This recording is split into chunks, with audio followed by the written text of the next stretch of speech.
You said earlier, I wanted to make a certain amount of money by age 30. What was your number? What was your target? On the lower end, it was $7 million. I had built out my spreadsheet model and assumed a certain rate of interest and basically said, if I make a certain amount of money, this is an annuity that will be good enough for my entire life, assuming I don't need capital to do anything. Just if it's time, like if I'm riding or something. Then if I do something in the world, I had mapped out something like 150, 300 million as a basis that would get me started on that path.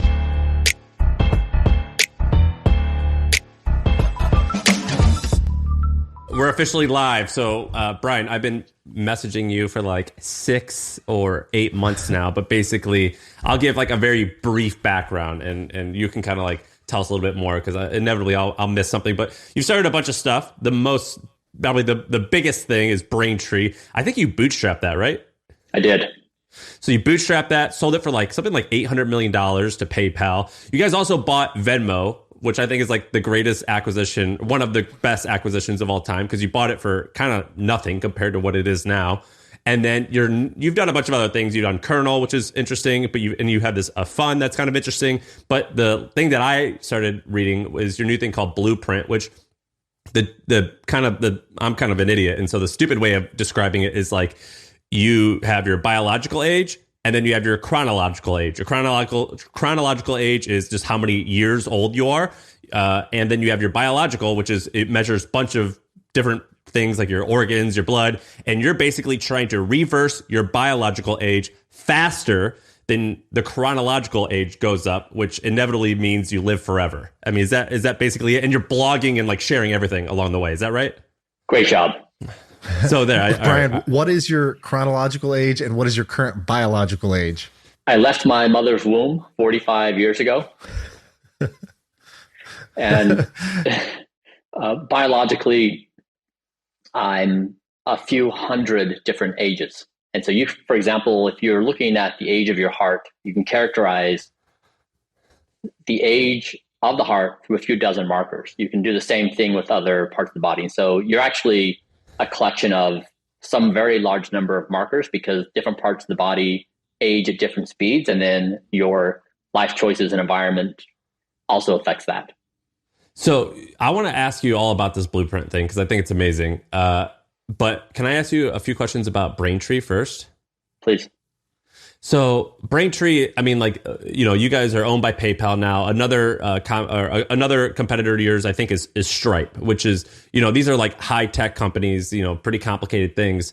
How on earth do you bootstrap a business like that? I mean, I think by like year 3 or year 4, you're doing like 8 or 9 million in revenue. I mean, you guys kind of took off. So I understand like how you were able to bootstrap it once you got to maybe 10 million in revenue. But how on earth do you make something like that from scratch? I guess it started when I was 21.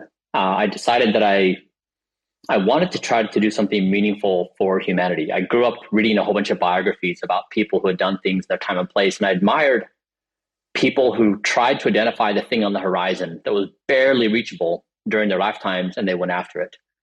And at the age of 21, I didn't know what that was, and I didn't know how I could do it. And so I thought, given my option set, I'll become an entrepreneur. I'll make a whole bunch of money by the age of 30. And then at that point, I'll try to go after something. And so it was a naive contemplation of how to go about doing things. I'd grown up in a small town, like basically, with my grandpa on a farm. I didn't meet an engineer until I was 21 or 22 years old. So it was very much a farm boy like raised in a deeply religious community. And so I did a bunch of startups, and I just accidentally fell into payments because I was building a startup. I was struggling to pay my bills. I had a child at the time, and I would do anything for money. I applied for 60 jobs. Nobody would even contemplate hiring me. And so I found this job to sell credit card processing services door to door. And so I agreed to do it. And it was 100% commission, and I became the company's #1 salesperson in a matter of months, doing it part-time while building my startup. And so I just accidentally stumbled into payments and learned there was this big opportunity. PayPal had grown up during the internet, but they had stopped really innovating for a couple of years. And so developers didn't have the tools they liked. And so I started Braintree, and we landed a big deal early on with OpenTable. They were accepting credit cards as a form of to increase the likelihood the person would show up for the reservation. But they didn't want to store the credit card data because they had compliance issues. And so we built out a custom solution for them that allowed us to store credit card data on our side instead of them. So they didn't have the compliance, but still accept credit cards. And so from scratch, we built this payment system first for them, then we expanded out to more general merchants. And we got a few customers like Airbnb, GitHub, Uber. We helped Uber do their the payment experience where you get in the car, you arrive at your destination, you leave the car. No exchange of payment information, no signing of receipts, no printing out receipts. So we started doing a few things like that, and we really made our headway into high-tech companies growing very quickly. They preferred to use our software. You just said a bunch of things that were all super interesting. First of all, you're kind of like Elon Musk without the fame. You're like, you had your kind of payments. He had X.com and PayPal. You had your payments thing. Now you're doing like a brain interface and stuff like that. You do these moonshot projects, trying to live forever, that sort of stuff. So I think you're a fascinating dude. You said something about door-to-door sales, and on the pod we've talked about this before, which is that our producer, who's not here today because having a baby, he's Mormon, and he did his mission, and we talked about what that's like. We've talked about Cutco and some of these door-to-door textbook companies where it really breeds this amazing entrepreneur, because you have to learn sales, you have to be able to work hard, face rejection all the time, that sort of thing. And it's like this rite of passage where I think if you come out the other side of that, you were successful at door-to-door sales, I would bet on you with any role in my company if you're successful at door-to-door sales. But I've never done it, so I'm just talking out my ass here. Is that accurate in your view? And how, I guess, how do you think about door-to-door sales, and how did you become the number one when you don't seem like the most charismatic, sales guy? Yeah. I mean, I don't know if you had the same haircut back then, but I don't know what did it for you. That's funny. I mean, it's, I guess, the one thought on this. My kids are 19, 17, and 13, and they're currently going through these important life decisions on what they study in school and what they try to do. I'm doing everything I can to help them focus on CS, math, and physics. These are the tools these are the languages you want to be fluent in to be architects of the future. And in many ways, my choice of doing the door-to-door sales was it was my hacker attempt at paying the bills with the child while I buy time before I start something new. And it was out of desperation. It wasn't like I was seeking it out. And so it was and as also the case, just dealing with the reality of my skills. I had grown up in this farm-like community, deeply religious, didn't have any engineering background. And so the thing that I enjoyed the most about the sales was it's not doing high pressure sales tactics, and it's not trying to manipulate somebody. It's not trying to perfect the skill.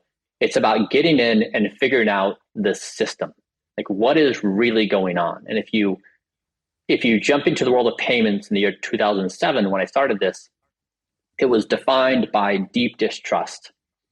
That it was a game where credit card payments is really expensive, and when a business owner gets their credit card monthly invoice, it's so complicated they have no idea what's going on, and the providers make it even more complicated in how they report things. And so it creates this opportunity for people to be extremely deceptive and create high commissions. And so in looking at that system, opportunity number one, be honest, be transparent, be honest, and be trustworthy. And then number two is, because there was so much skepticism on this, businesses didn't know how to differentiate. Why should I do this, work with this company versus that company? When in reality, most companies were mostly the same. It's very hard to differentiate in payments. And so two is making that known. So again, the customer has a very clear understanding. And then three is just being reliable and competent. That when the customer interacts with you and your team, they say, what an amazing experience.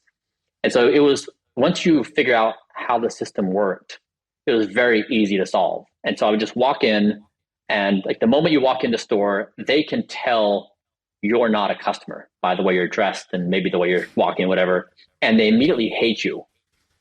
And so you have to overcome this animosity from the get-go And so I would take out $100 bill. And I'd say, I will give you this for 1 minute of your time. And if you say no to me, you can keep it. And they'd be like, all right, whatever. This sounds fun. What do you got? And I would just walk them through these basic principles. Like, here's what's going on. Here's what they're doing. I'm really no different than anyone else. You're just going to find something clean and transparent and reliable with me. And most people would be like, okay, I just want it to be done. Like, I don't want to deal with any more deception. I don't want to have to change again. I don't want these machine leases.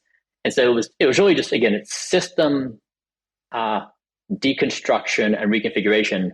And it was the skill set that I tried to build again and again through every business I built, walking into a new world and trying to figure out what is really going on and then how to deconstruct it and then maneuver within it. Was the early product just like an agency where you were getting your friends to help install these credit card processors? Or, what was that early V1 of Braintree? Because you said you're not an engineer. What did that look like? Because this is pretty complicated stuff, it seems. The first product was for OpenTable. It was just allowing someone to make a reservation, put in their credit card number, and have it stored.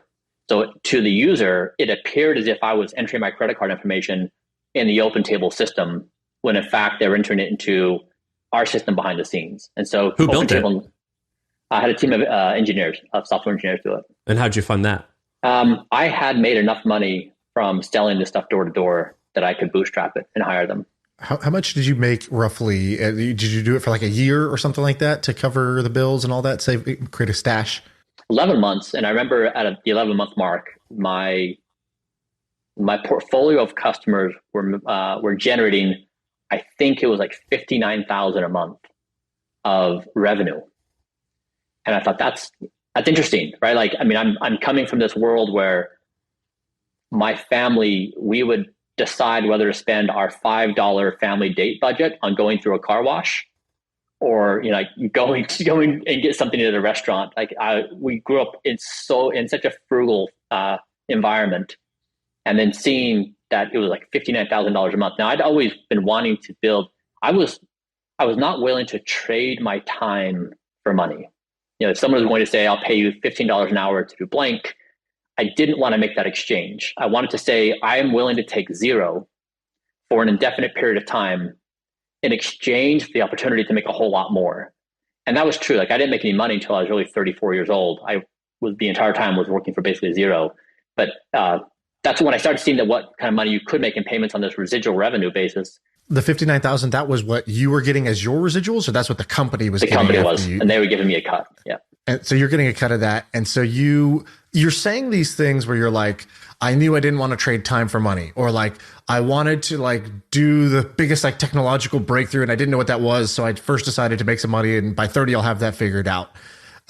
You're saying these things that as a 21-year-old, most people don't know or have the perspective or wisdom to think that way. Yeah, it's pretty profound. And you're also saying you grew up kind of like on a small farm in a deeply religious community. So it's not like you were surrounded by these other, like, by other technologists or, business sort of like mentors.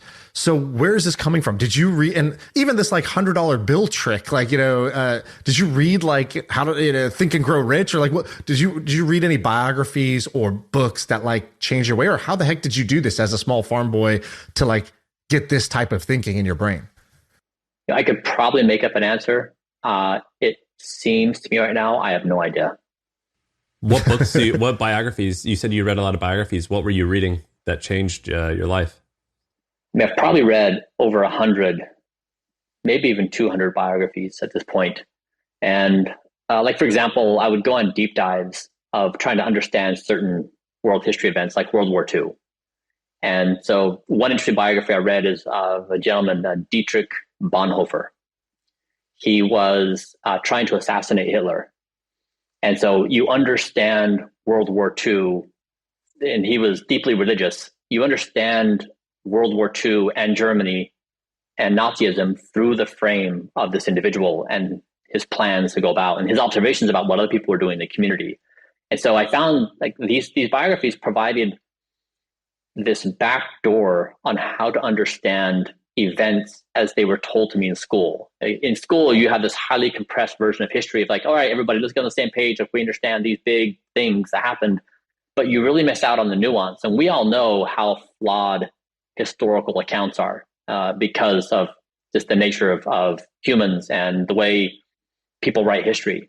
And so these biographies helped me start to piece together an understanding of reality that was much more nuanced and sometimes contrary to primary narratives. And so it invites me to always reject the first narrative that's offered and understand it not for a factual statement, but for a wishful attempt to be understood, to be accepted.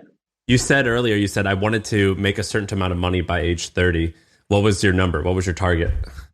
Well, on the lower end, it was $7 million. I had built out my spreadsheet model and assumed a certain rate of interest and basically said, if I make a certain amount of money, this is an annuity that will be good enough for my entire life, assuming I don't need capital to do anything. Like just if it's time, like if I'm writing or something. Then if I do something in the world, I had mapped out something like 150, 300 million as a basis that would get me started on that path. When you sold when you were 34, right? Yes. And what were you able to walk away with? Were you able to hit the north end of your target? Yeah, I hit 300 million. What is that? You're a religious farm kid who doesn't know much, and then in a matter of 11 or 12 years, you're able to walk away with, north of $300 million. What does that feel like? And what do you do with that money once it hits your account? You don't seem like a victory dance kind of guy. Wait a second. But true. That's true. That's true. That's true. That is very true. It's sobering because it's bigger than what you realize, but you don't know in what ways. And so it wasn't the case that I had a long list of things I wanted to buy that were just waiting for this cash to come in. I don't think I've spent any money for a long time. And I think now looking back now, even my most aggressive expectations on how life would change weren't even close to how significantly my reality would change over the years with that event. Well, what do you mean? What changed? I mean, your relationship with the world fundamentally changes. I mean, in any relationship, there's power dynamics of wealth and power and status and age. There's all sorts of things that shape human interactions. And it creates a different entry point for everything. Because now we all know this from our experiences. When you engage with people of different powers, of different levels, it changes the dynamics of your relationship with them. Expectations, interests, rationale, justifications. It just alters everything about. I mean, I remember one of the first stories that I heard. Someone shared with me is Larry Bird. I don't know if it's true, it's second or third hand, but Larry had a group of good friends that he went back and saw, and he had just made money, I think, signing it for the NBA. He sat down to have dinner with his friends, and Larry was like, I got it. Don't worry about it. And his friends were like, great, Larry, it's amazing. Thank you so much. Second time happens, and everyone's quiet, assuming Larry's going to pick up the bill. He does. Third time, it's just like, of course, Larry's going to pick this up and probably take us somewhere else. And so Larry, from his perspective, was just like,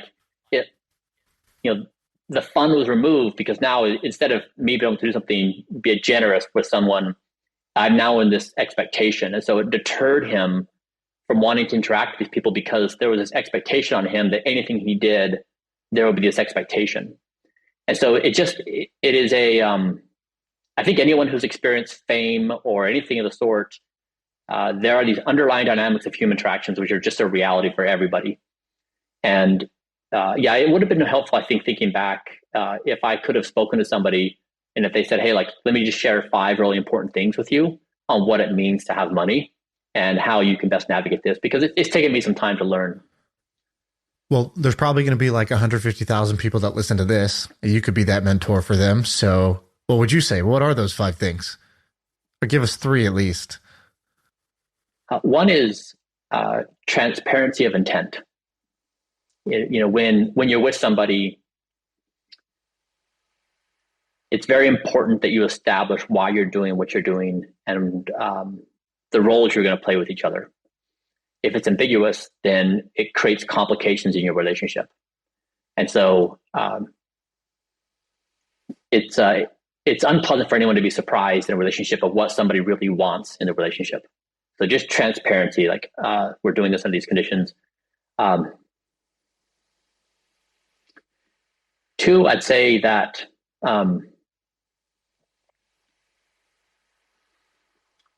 money is not a resource that is valuable for necessarily for the things it allows you to acquire. Is most valuable for the time it creates. That you can solve problems with money. And so utilize it wisely, not on acquiring frivolous things, but on solving fundamental problems of time. And then three is there's a weird psychological relationship with it where you are not that and it is not you. And to have an identity independent of that, because it can get very confusing if you don't maintain those clear boundaries. So I know that I read that you invested $100 million into your fund, which you guys have invested in all types of cool stuff. And it seems like you've had some really good outcomes. Mm-hmm. And then you started a company called Kernel that we could talk about a little bit. What did you do with the rest? This is a good question that Shaan always asks. He goes, what do you do with your money? You know, like if you had a pie chart, like where would it be? Like just boring index funds and bonds? It was Shaan for a long time. He was like heavy into crypto and heavy in cash. What about you? It depends on what your objectives are. I mean, I think good advice for me at that point would have been, you are an entrepreneur. You're always going to be an entrepreneur. Cash is king. Like, don't put your money in anything that's going to be illiquid.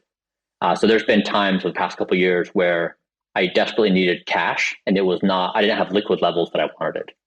And so liquidity for entrepreneurs is really important. Number two is that like the movement into OS Fund was like, okay, wait, I did Braintree Venmo primarily a software engineering objective within an established industry of payments. I was moving into science. And the question I was trying to solve, for example, could we build a global biological immune system? So we all know that if a problem in the world arises and that problem can be addressed by software engineers coding in their computers to solve the problem, we're pretty good at that as a species. If a problem arises in the world that requires the engineering of biology, of atoms and molecules and organisms, we're not there yet. We don't have the ability to deploy millions of people who can just engineer biology at a moment's notice and solve problems. Like, is the coral reef dying because the water is too acidic? We need carbon capture blank. We need, whatever the problem is. And so I wanted to invest in companies that would basically serve as the foundational building blocks for humanity of building this infrastructure so we could actually engineer with the reliability atoms, molecules, and organisms. So if I wrote this in this blog post, like if, for example, a pandemic happened, it would be amazing if we had these capabilities to build up the biological infrastructure of detection, vaccine creation, remediation, and whatnot. And that actually was true. Ginkgo Bioworks, one of my first investments, ended up working on the mRNA vaccine. But it was just this idea of like, if we've done very well mastering programming bits, we are emerging now powerfully in the engineering of biology. And so some of the companies, like we are doing synthetic biology engineering. One company is they're storing information on using DNA. So instead of a hard drive made of the material we're accustomed to, they store it on DNA because that's nature's hard drive. Another company is doing nanotech, building these structures atom by atom, like literally assembling them like Legos. And so the companies, and they've been successful. Like some of these are break even, some of these are profitable. And so I wanted to do this because Braintree Venmo was really nice to teach about software engineering. I wanted to understand science and engineering of science. And so it was really a great educational experience for me of getting deep in the trenches with a bunch of PhD entrepreneurs across the range of all these different scientific disciplines. How much do you think, I want to talk about the health stuff in a second, but how much do you think Venmo alone is worth right now? You guys bought that for 28 million, I think. Like only like 5 or 6 or 7 years into Braintree, like pretty early into Braintree's existence. Did you pay mostly cash for that? I mean, how did you finance that deal? And what do you think that's worth now? Because you keep saying Braintree Venmo as if like Venmo is as powerful or as valuable as Braintree. I don't know the current values. I mean, I sold the company several years ago. I know it's very valuable, and so is Braintree. And so this was a decision I made when I did sell Braintree Venmo for 800 million. It was a decision of, okay, so I'm now 34 years old. I want to move on to this next stage of life. Accumulation of money was not my objective. And I could have stuck with the company and we could have made more, been more valuable. But it was like, okay, so if I do this, it's 300 million. That's a good enough starting base to go off and do these other things. And because they were going to be in the areas of deep tech, I knew they would take a decade or so to start. It was just going to be a long startup process. And so, and looking at the prime of my years, I thought, I'll take this, I'll have a go at this and try to do something meaningful there. But it was just a calculation of time and reconfiguring my life towards that. And so you've now, let's say that's 10 years ago, 10, 11 years ago. We're basically 11 years and $100 million in. And you probably at the beginning had a bunch of things that were bets that you thought were interesting, might pan out, predictions maybe of what the world might look like in 2022. Can you, as best as you can, give us the summary of what were you right about, what were you wrong about, and where do you think the big sort of promise is now?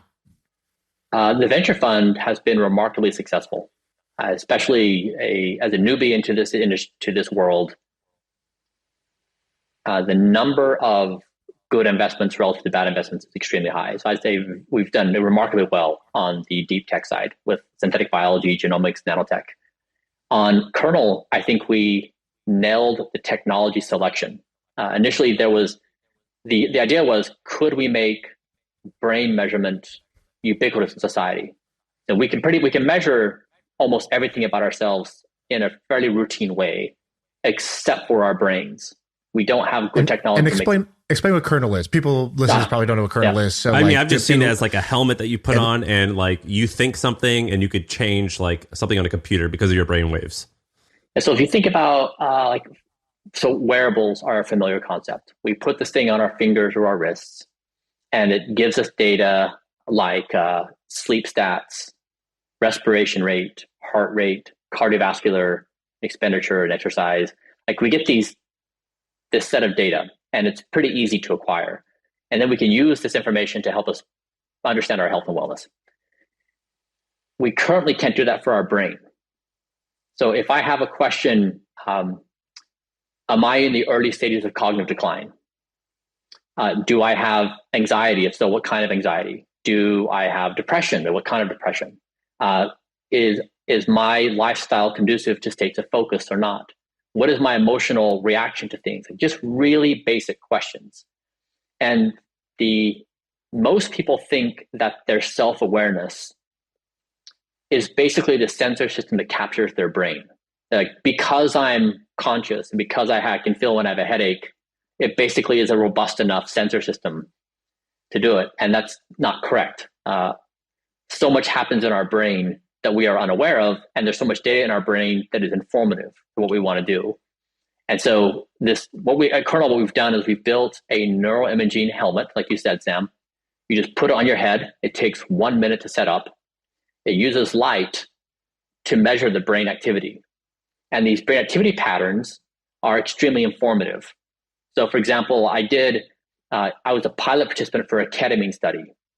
Ketamine has been used for the treatment of depression. We use it as an off-label study with healthy people. But the question is, what does ketamine do to your brain?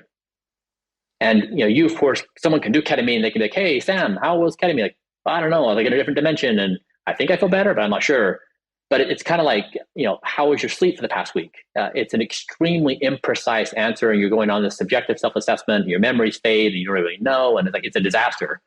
And so this this measurement system is basically meant to standardize the measurement of the brain. And so a big part of the challenge was building the device of identifying, is there a technology in existence that can be built that makes brain measurement mainstream? So everyone does it for everything. And then second is, can we find applications for early markets? And so we've built the tech. We have a few papers coming out, and now we're in the product market fit, finding the first application for the technology. So for the listeners, if you just Google Bryan Johnson blueprint, you'll see it. What's the URL? Is it just for the blueprint? What is it?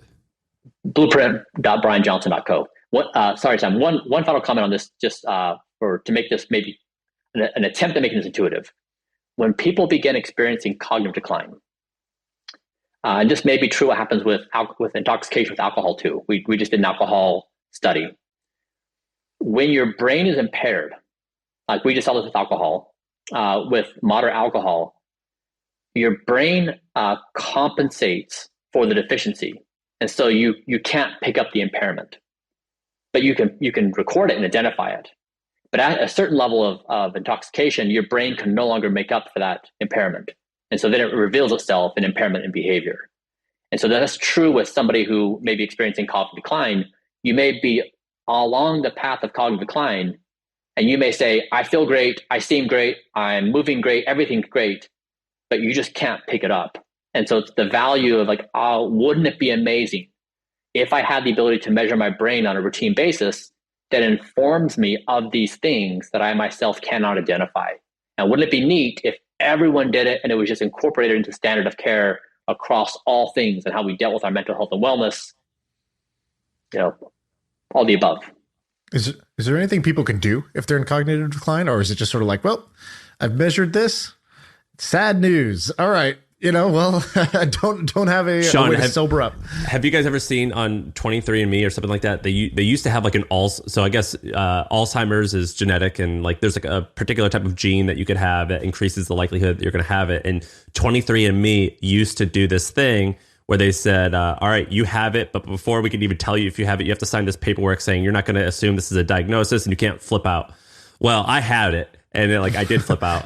And then they eventually removed that. I don't think they have it anymore because they said people were just flipping out too much. And one of the reasons they removed it is they tell you that you have this, and they're like, good luck. Like, maybe put like frames, like they're like, there's all these, like, I don't know if they said this, but like people were like, if you like have frames of pictures upside down, and so you have to like work harder to like figure out who's in the picture, that's going to like help you like get a stronger brain. But in general, when I was researching, I was like, oh shit, I have this gene. What do I have to do? People were like, good luck. Just like, I guess, hopefully you'll be all right. But there wasn't like that many things. So yeah, can you actually fix any of these things? We think about it. So we are accustomed to the idea of society having engineering standards. So we know that when we buy an appliance, it's going to fit through our front door. We don't have to go measure our front door, look at the dimensions on the website and be like, is this going to fit or not? Because we know that the door size is standard, the appliance size is standard, it can be moved into my house. That's true for everything so many things we do in life. We just know these standards. When we agree, we build society, and so we have millions of invisible standards. We have very few standards about our brains because we can't measure it. We know the timing that's appropriate for green light, yellow light, and red light on lights because we know the reaction time of humans to lights. We know braking power. We know people's stop times. So when we do have data, we can actually determine that. We do not have engineering standards around the brain. Depression, anxiety, cognitive decline, because we have no measurement. And so fundamentally, the way how could we actually create a step change function change in the world and how we deal with our minds? You begin with measurement. And once you have numbers, science begins with numbers and counting. And then ecosystems form around that. So genetics, I think, is kind of like that. It's not as numerical as what the brain measurement could be. But that was a fundamental thing, is if you give everyone the numbers, you give them the opportunity to build solutions around those problems. This data is wrong every freaking time. Have you heard of HubSpot? HubSpot is a CRM platform where everything is fully integrated. Whoa, I can see the client's whole history, calls, support tickets, emails, and here's a task from 3 days ago I totally missed. HubSpot, grow better. So this blueprint, your blog, I don't know what you're calling it, your experiment, it's pretty wild because, you know, I saw what you used to look like. You weren't bad looking, but you definitely were thicker than you are now. Like your jawline is like crazy cut right now. And like you just look way different than you used to do. I mean, it's pretty fascinating. And, you know, Braintree is amazing. You've built something amazing. This blueprint thing is like way crazier and unique and odd. And it's awesome. And like I've read it. And you're basically, if I remember correctly, like I've been following it for a bunch of months, and you do regular updates. And at first, I think you got down to like 6% body fat, and you're like, okay, I think 6% is a little bit too low. Let's go to 7.5%. And then you're also like eating this like nutty pudding, I think you called it. So you have a vegan diet, and you're like just eating like nuts and like tons of vitamins and like what appears to be not tasty, boring food. Like you've gone all in. And the premise behind this is, I think you had this blog post that said like late night Bryan no longer gets to make decisions or something like that. Like, you know, you're at home at night and you're hungry and you just would go and snack and eat bad food. And you're like, I'm no longer letting that guy make any decisions. He no longer has a say. We're letting experimental Bryan make the decisions from now on.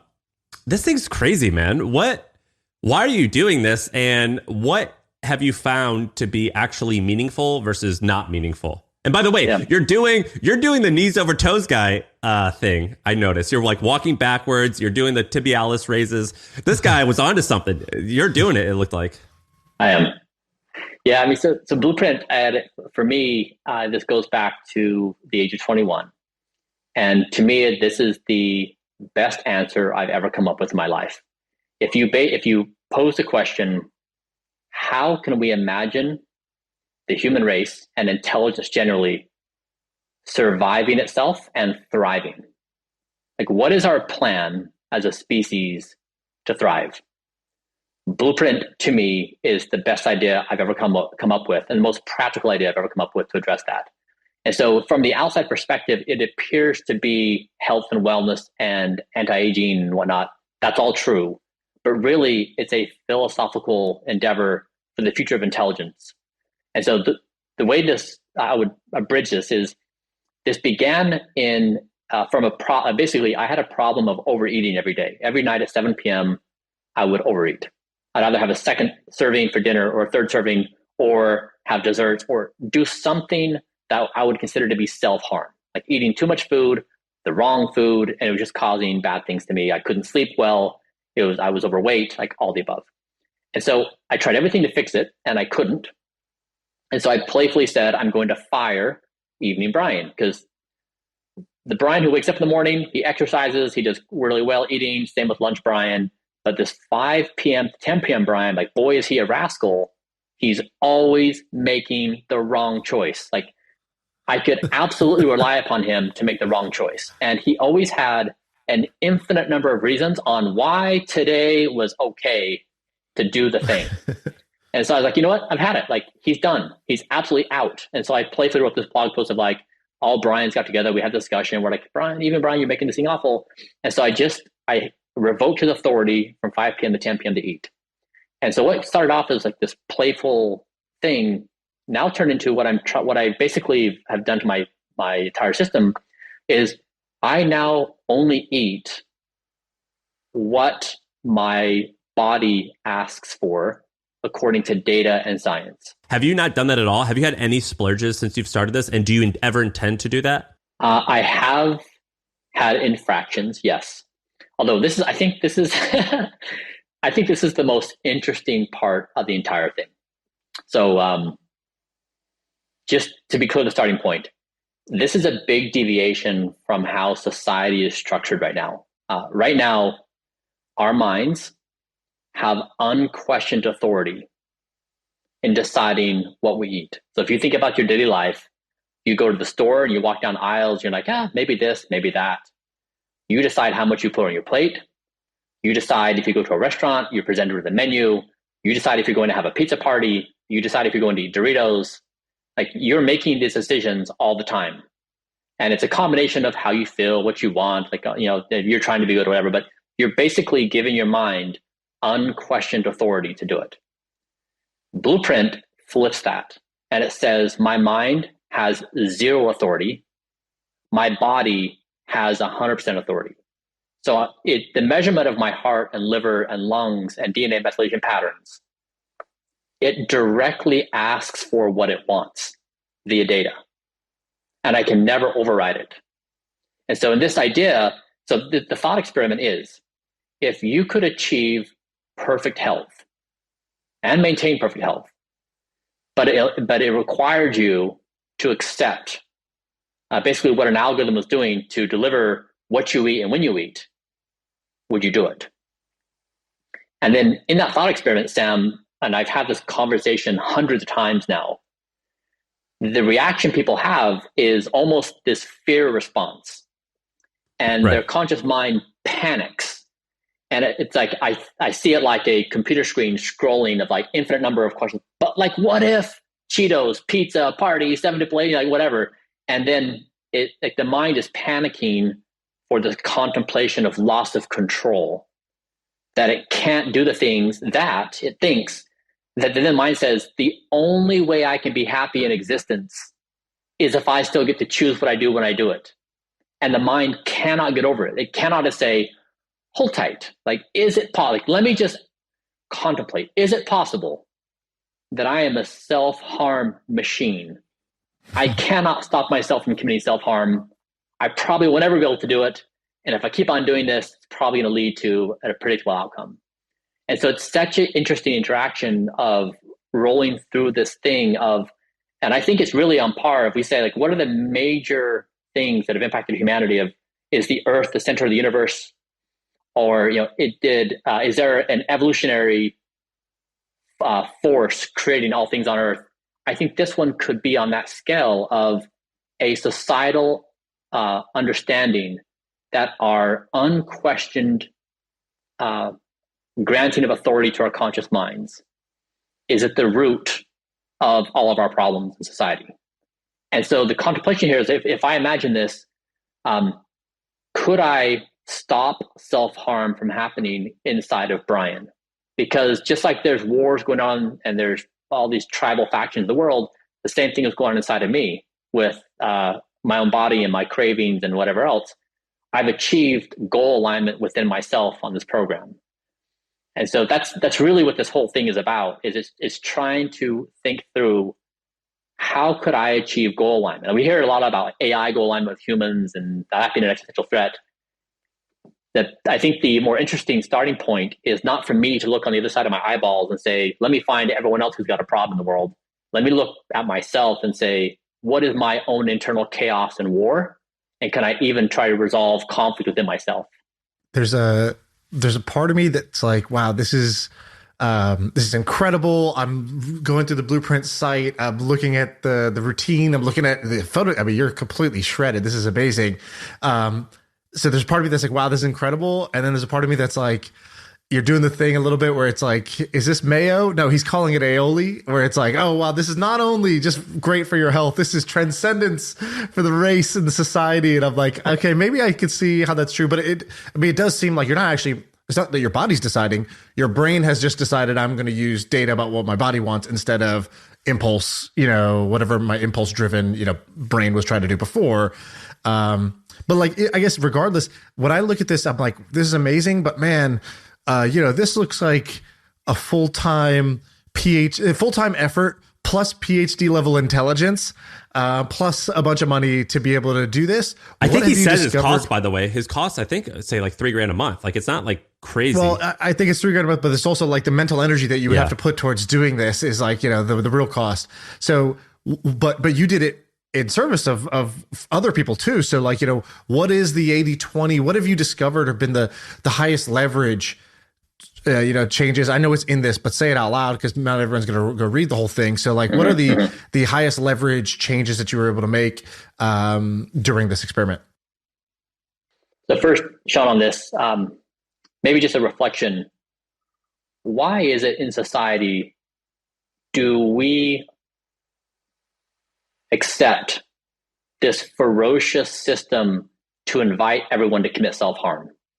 Like when you walk into the grocery store, I mean, it is violence, all outright violence through the representation of advertising and ingredients and sugar. And you're in there and you're supposed to be on equal footing with that. Like, no way, we're outmatched. And the same thing when we're sized up against algorithms. It's a totally unfair match. In society, we just gleefully allow this self-harm. And so the individual is pitted against algorithms and capitalism. Like, good luck, individual, on trying to keep your shit together. And so it's an unfair thing. And I think it's just bad for everyone to be in this game. But then in terms of like the basics for people, it's really understanding that trying to win this game with willpower is a losing game. If you put yourself in a situation where you have option A and option B, you're probably going to lose 50% of the time or more. And that's the whole thing I've been trying to do with Blueprint is, yes, it's expensive right now. Yes, like it's difficult. This always happens with innovation. It's always expensive and inaccessible, and in time it gets better. And that's why I openly blog about all the things I'm doing is I'm trying to get this out so others can improve upon it.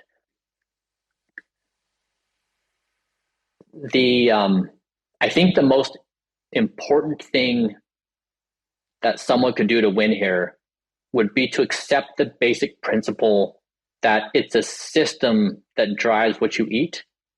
It's not your decision making. But what about the like the specific truth? Are there any like truths or any like hypotheses that you believe to be true? Like for you're like, well, even though you said you did a great analogy with the door frame, how it's standard and how bodies aren't necessarily like that, but like has going vegan like made a huge difference to you? Is there anything about like, for example, a lot of us sit at chairs 80 hours a week, staring at screens, and we work really hard. Is there any like where you're like, oh, actually he's 30 hours. He's in a piston squat right now doing this whole interview. Yeah.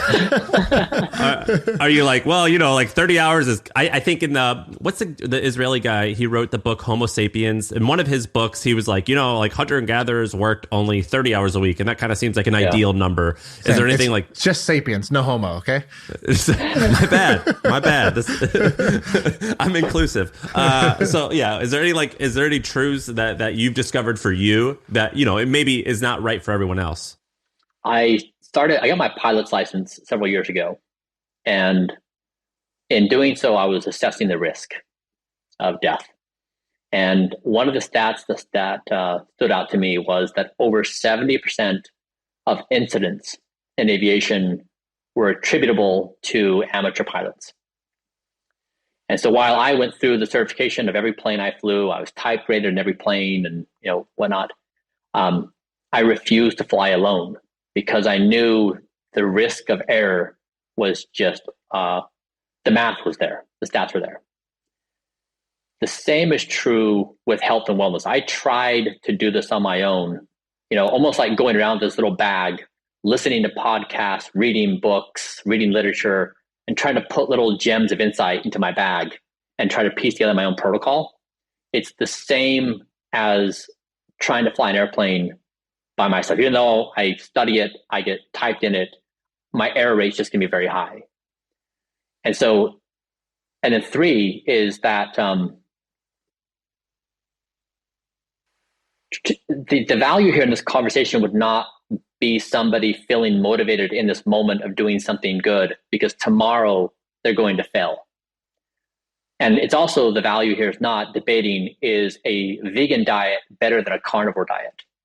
To me, the real essence of this conversation, the only way this conversation can be of value, besides of all the chatter going on in the world of everyone else talking about this, is one, is there a engineered solution that actually solves this from a system perspective? And 2, can you do so with data? It doesn't do anyone any good to debate, is carnivore better than vegan? It's a meaningless conversation. Data is the only thing that matters. And so that's why I publish all my data, is like, I'm vegan for ethical and moral reasons. but I'm not vegan because I think it's I didn't at layer of abstraction. We just looked at data. We're agnostic to these inputs. And so that's really what I'm trying to say. This is not a health and wellness gig. This is not a diet trend. This is really trying to get the structural formation of what it means to be human, our relationship with food, our relationship with happiness, and like how we structure our lives. And it's also trying to say, let's get past these silly tribal debates at these layers of abstraction, which are meaningless, and they just confuse everyone. Because then people immediately say, first they say eggs are bad for you, then they say they're good for you. No one knows, and they just stop at that point. When in reality, there are more right answers than wrong in terms of doing this in a methodical way. Before we started recording, Shaan was just like gushing about how like jacked and ripped you are and how he thought you looked great. Is it mostly, are you getting any more attention from women, or is it all just guys like Shaan who are just like eyeballing you? Because whenever I get in shape, I'm like, oh yeah, my wife's gonna love this. And she's like, I guess you look all right. It's always dudes. It's only men. I think, Sam, I would say the person most happiest is me. Like I had terribly complicated emotions looking at myself in my worst years. It just was I felt so much shame and guilt and lack of respect because I just felt out of control and powerless. And now when I look at myself, I have such positive emotions that I'm stable, that things are reliable, that I trust myself. I trust the systems that are built. It has transformed my relationship with myself. It transforms what I think about what I can become as a person, the relationships I have. So it's hard to articulate how significant of a psychological shift has been for me in my own understanding, my own identity. Wow, you just gave a really great answer to a really dope question. That was amazing. I'm glad you did that because we set you up with sort of a goofy question, and I think you said something really profound there. I wanted to ask you. You said something like there's a bit of a cliffhanger. You were like, willpower is not the answer. And you said, the good thing that could come of this is not, you listen to this podcast and you're motivated to go eat 2 pounds of veggies tomorrow because, you'll revert and you're up against this, the grocery stores, this sugar casino, basically. And then, all your social media is just this like algorithm designed to hook you. And, you are sort of David versus Goliath here. Or I guess bad analogy, David won. But like, you are powerless compared to the onslaught that's coming at you, trying to get you to make a certain decision. And, but you didn't quite say, you're like, there's a system, but if I take that, I'm like, tomorrow I wake up, Brian's gone. I'm like, all right, today's about a system. And I'm going to be like, wait, what the fuck was he talking about? What's the system? What am I supposed to do? And that's where I would stop. So I want to make sure we don't leave it at that. What would you say is the approach that you advocate for? Because you say it's the data. Is it, I should begin tracking certain markers and that's the step to take and then let my own intuition ride? Is it I got to fire evening Shaan? Because I had the same problem. I have the same problem now that you described you had then. What would you say is the actionable way forward that sort of is the sustainable, successful path? Yep. I'd say three things. One, fire the worst version of yourself. So whatever you do, whatever it is, like whatever time, where the circumstances are, identify that person and fire him. So be successful at that one act. Step number two is make a firm commitment on one step towards a system. So for example, for me, that's calories. I eat 1,977 calories per day. That's it. Not anymore. And that is my absolute budget, and I cannot go over it. And so set a firm boundary that's what you're going to do, and you're going to stick with it. And then three is you can start refining the details of what those calories are and when you eat it. And, you want to pack more nutrition in over time, but just acknowledge that you yourself are powerless to win in a moment by moment willpower game. and structurally set up the path to win. Fire the worst version of yourself to get that muscle to build. Set very clear boundaries, and then you can refine. Don't worry about taking on the whole thing all at once, but just this baby step, and then you'll build this muscle. Like my 17-year-old is he does the identical things I do. And, Sam, you came back, you're like, how many times have you made infractions? And like, so he went through this whole thing of how many times did he have to make the error of eating too much or making an exception or breaking the protocol or whatever. And it was something like, I don't know, I forget what we talked about. It was like something in the 30s range, where like in the morning, he'd be like, Dad, I failed.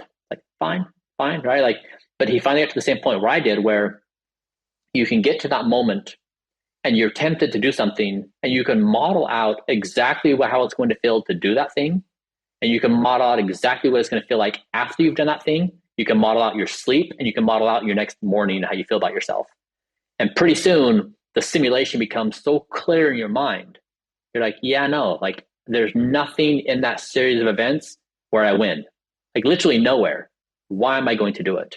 And then it just becomes a point where it's, people ask me like, do you have cheat days? And like, no, like a cheat day sounds awful to me. It sounds like the worst feeling in the world to be full and to be regretful. Like, no, that's the last thing in the world I want to do.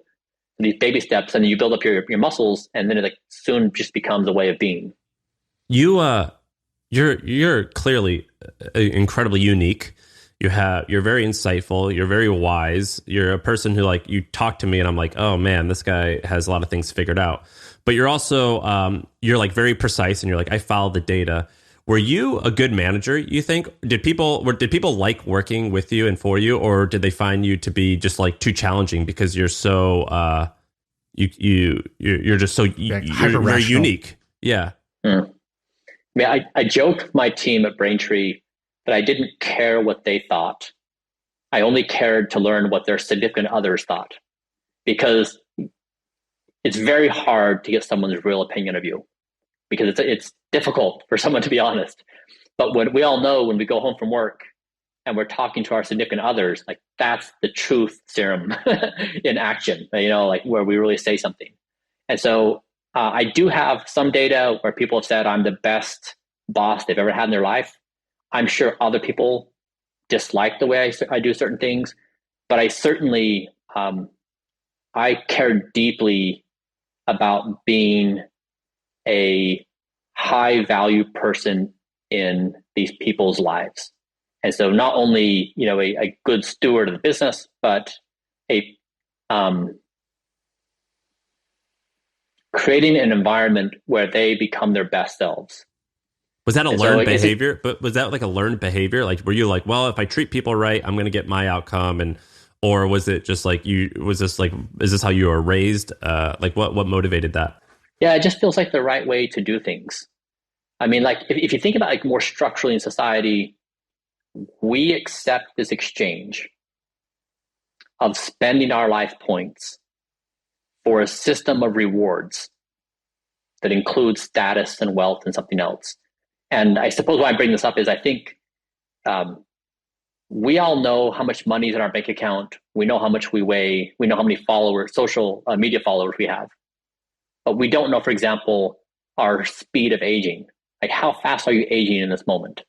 And if you had aging points, like your bank account, would you spend them a certain way? And so what I'm saying is we have fundamentally accepted that we are on this decline in life. We're going to spend our life points. We're going to the grave. And the things that may live on may include our reputation or like our contributions or whatever. And I'm suggesting that may be the opportunity for us to flip it. So if you say in the year 2022, if you're looking at the horizon of possibilities for humanity, like what is the thing you can barely see, which is barely imaginable? You would say, basically, don't spend your life points recklessly. If you can live long enough, there may be a new wave here. So like Blueprint, I'm trying to do two things. I'm trying to maximally slow my rate of aging because entropy is very strong. You're not going to beat it. So I'm currently aging at 0.76. So for every 365 days a year, I age 277. So I basically get like October, November, December for free. And then for the months I do age, then the progress is to reverse that aging that has happened so that I can be the same biological age. And so if we have aging points, we have an aging bank account, then society could shift. Instead of us saying we're going to be a martyr for wealth or status or whatever, would it change in that balance? And would it more be about humans? So we become obsessed about what we can become as a species, not what our technology can become. Right.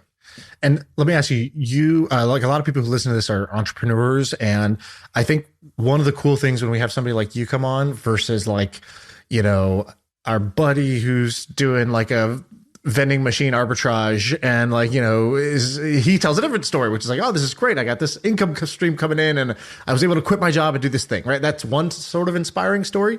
This is a different one, which is like, you know, spend your creative and entrepreneurial energies on things that really matter, both to you and your lifespan, as well as like, you know, just the human civilization. What do you wish people were working on? What opportunities do you see where you're like, man, we need more talent and brains going and trying to solve X, or this breakthrough just happened and really nobody's doing Y, or if I had more time, I'd be doing, you know, this other thing. I'll give you an example. We had Palmer Luckey on and we're like, cool, you did Oculus, now you're doing Anduril. And he was like, yeah, but before that, I was playing with this idea of like reforming the prison system this way, or creating this like oil-based food that's like 0-calorie food that would just run straight through you. Like he had these like crazy ideas. He's like, I think somebody could go do these things.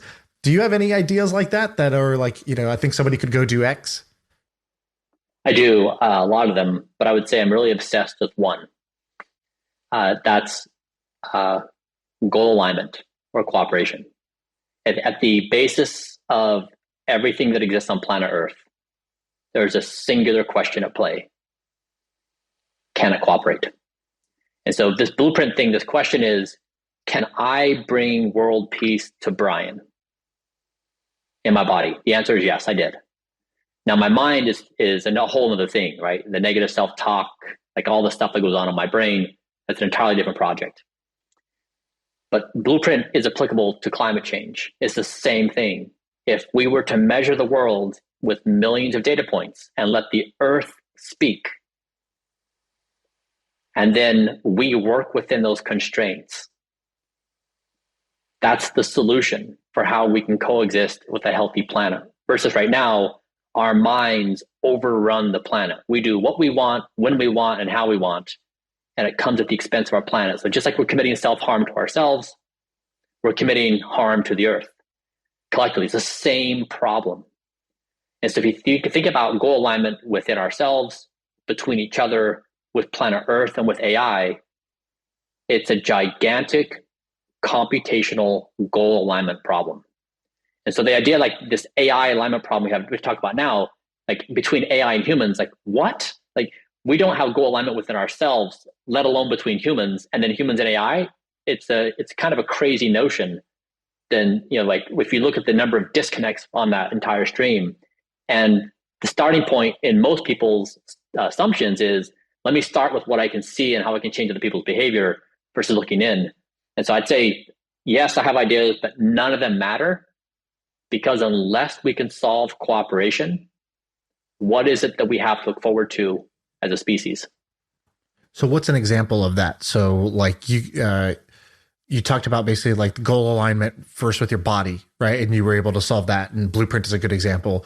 What's another example of how you would take this idea of cooperation or goal alignment? And what would be like a more specific like point of attack or like product or service or whatever that would be created along those lines? I mean, the brain. Like, so I would love to tackle my brain next. And that's what Kernel is. If I have this device and I can measure my brain, if you think about it in like what we eat today as a dietary input to our bodies, like you think about what is my diet for my brain, like the news sources, the social media sources, my friends, my environment, we have no idea what's happening. We don't have it measured.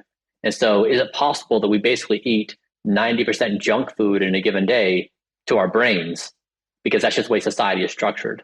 And so I'd love to address that, of getting a baseline of where I'm at with my brain.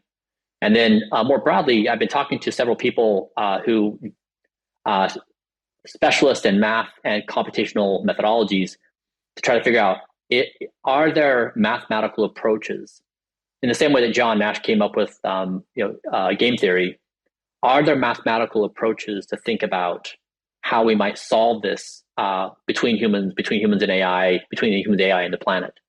And so, again, I can do this with my body. It's a pretty straightforward thing to do now, but it's just going to get more complicated the more agents you have in the game. So I've worked with Tim Ferriss in the past, and I remember I would ask, we would just, an example is we'd be walking our dogs together, and I'd be like, "Oh, Tim, that's a cool dog leash," and he'd be like, "Oh, this dog leash, the reason it's interesting is made of horse's hair, which is good for the dog for this reason and that reason. I found it in Japan." And then we had Balaji on the podcast, and he was he would go through these we would just ask him what do you had for breakfast, and he would just give us this complex answer, and it was actually pretty profound. Palmer Luckey was kind of like that too. And you are 100% in that same ballpark where I make a stupid joke and I ask a dumb question, or we ask something that seems straightforward and simple, and you give a pretty profound answer. And what's interesting is you actually do this thing that Elon does where you ask them a question, and most people don't do this. They pause. They'll actually not talk for 10 seconds, and they just think. And I try not to interrupt because most people are uncomfortable with that. One time I interrupted you where you got silent. By the way, the key to a good interview is you don't interrupt that. So I kind of screwed that up. But you are really thoughtful, and in one way it's exhausting because everything you say is profound, and I'm thinking about it, and I'm well, I want to ask you all these questions about that too now, and this and this. On the other hand, it's refreshing. I mean, it's just enlightening. You're just an interesting human, and your intensity is, I can see it being off-putting for some people, but for me, I'm into it. You're just a very unique person. I think it's really interesting to hear your perspective. Even I don't think you've said anything that I agree or that I disagree with, but maybe you have, and it's well, that's okay. But you're just an original thinker. I dig it. Thank you, Sam. Appreciate that. What's give us, before we go, what's one of these contraptions behind you? Give us what is one of these interesting things? That's just a Keurig machine, isn't it? Yeah, one of them looks like a soda stream or something. The other one looks like a genetic sequencing machine. That'd be funny. Got me. I got Coke and Pepsi and yeah. Is that a fucking Red Bull behind you? Yeah. So last week, a couple weeks ago, we bought a medical grade, hospital grade ultrasound machine. And so part of this has just been buying the kind of equipment that allows us to do the stuff we're trying to do. And so, for example, ultrasound. So if you look at the pyramid of measurement, wearables are part of the first category. And then you get to biofluids like blood draws and urine and whatever else. Imaging is an entirely different quality class. And so if you want to get really good data on yourself, it's an ultrasound and MRI and stuff we're doing with Kernel. And so we really had to build up this infrastructure. So one of the reasons why this is so expensive is we've basically built out a mini clinic hospital here with all the stuff we have. And so that's where a lot of the expense comes. Is that just in your house? Mm-hmm. And are there 4 dudes just kind of that are your physicians that are monitoring you at all times, or what's your team? What's your stack for people with the body stuff? For the ultrasound, we have 5 sonographers. So one sonographer specializes in the heart. One does lungs, pancreas, liver, kidney. Another one does musculoskeletal. Another one does Doppler for the brain. And so, for example, we just did one of the ways to quantify working out is we're using ultrasound to measure tendons, ligaments, all the component parts of my joints, ankles, knees, hips, elbows, shoulders. And then we implement these exercise regimes, and then we look at the changes. So are they working? If so, at what degree? So everything we do is quantified. And so it's not oh, this thing makes me feel better. Feelings rarely matter with anything we do. And so, the hardware and the specific team. And so just like we have 5 sonographers to run the ultrasound machine, we have specialists in lungs, specialists in the heart, specialists in other areas. So the team is 25 or so maybe now altogether that have different specialties. Man, this is crazy. Shaan's answer to that question is I just got like a poster of dogs playing poker, one shoe, 3 AirPods, and a couple empty Diet Coke cans. Like, we ask you, it's just like, oh, you mean that ultrasound machine? I say I don't need all this measurement. Like, if you just export my DoorDash history, it'll tell you how I'm aging. And I'm aging like a greyhound right now. Yeah, does Chick-fil-A make you older or younger? What are your thoughts on ranch? Dude, Bryan, this has been awesome. Thanks for coming on. We talked about you way back as like this awesome guy, and it's amazing to get to meet you and hear some of the stories and ask our questions firsthand. So appreciate you coming on. Yeah, thanks for having me.